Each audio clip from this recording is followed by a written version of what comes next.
امریکا د افغانستان د سولې په اړه د پاکستان سره خبرې کړي. د امریکا د بهرنیو چارو وزیر مایک پامپیو ویلي د پاکستان د بهرنیو چارو وزیر شاه محمود قریشي سره د افغانستان د سولې په اړه خبرې اترې کړې دي. نوموړي په یو ټویټ کې ویلي د شاه محمود قریشي سره په ټلیفون د افغانستان د سولې د خبرو دوامداره همکاري او سیمه کې د سولې د ثبات د اهمیت په اړه خبرې کړې دي. هغه ویلي د شریکو ګټو او همکارۍ سیوا کولو ته سترګې په لار دي. پامپیو د قریشي سره دغه خبرې په داسې حال کې کړي چې پرون د جمعې په ورځ په افغانستان کې د سولې لویه مشورتي جرګه پیل شوې ده.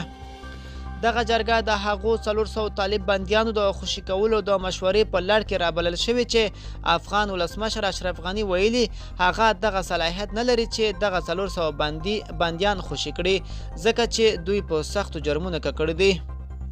مایک پامپیو د افغانستان دغه لویه مشورتي جرګه رابلل ستایلي چې د افغانستان د سولې د ملي ملاتړ دپاره کیږي.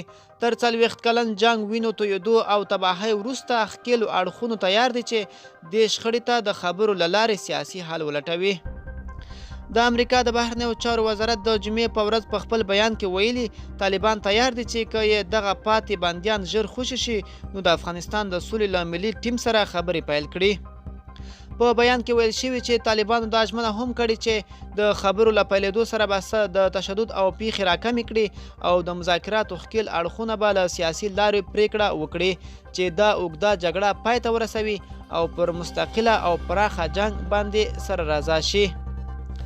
ملګرو دا به زموږ ویډیو د لا ښکلو ویډیوګانو لپاره زموږ چینل سبسکرایب کړئ او تر بلې ویډیو ښه وخت.